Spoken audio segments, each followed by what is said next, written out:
Kia ora koutou. First of all, a big shout out to the people of the parish of Birkdale and Beach Haven.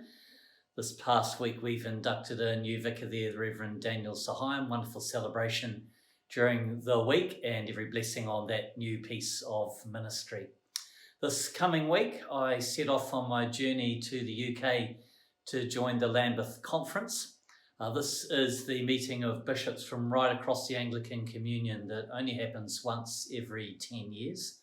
In fact, it's 14 because of delays by COVID and other things, so a long time between conferences, and very exciting to be able to gather in this way.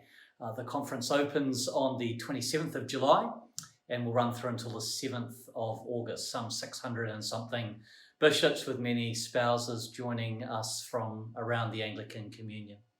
The theme of the conference is God's Church for God's World, themed biblically around 1 Peter, which will form the basis for our Bible study work together. And the conference itself will address a myriad of themes around mission and evangelism, being a safe church, reconciliation, discipleship, environment, and other things that we'll discuss. Out of those discussions will become a series of Lambeth calls, of bishops' calls to the church. Not this time resolutions that the Lambeth Conference will make, because resolutions have no real standing, but calls to the church that each province can then discuss following the conference and determine how they apply in our context and what we might want to adopt and adapt from those calls. So your prayers are very welcome in these weeks ahead.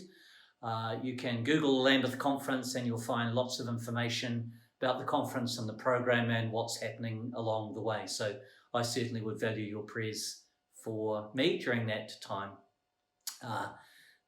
Going to be great to be back in the UK, I must confess, to be able to catch up with a number of friends and colleagues that inevitably I haven't seen now for some years. Included amongst those will be Joe Kelly-Moore, our former Dean in Auckland, who is now Dean of St Albans Cathedral, and Joe has graciously invited me to preach one Sunday morning at St Albans while I'm there, so really looking forward to that opportunity. All being well, during the time I'm away, I'll be able to drop a little video greeting to you and update you along the way. Very grateful to the team here at Nelligan House, who will cover a lot for me in my absence. I'll be gone most of 6 weeks, so big shout out to them as I conclude. Look after yourselves, and I look forward to re-engaging with everybody close to Synod when I return. Ka kite.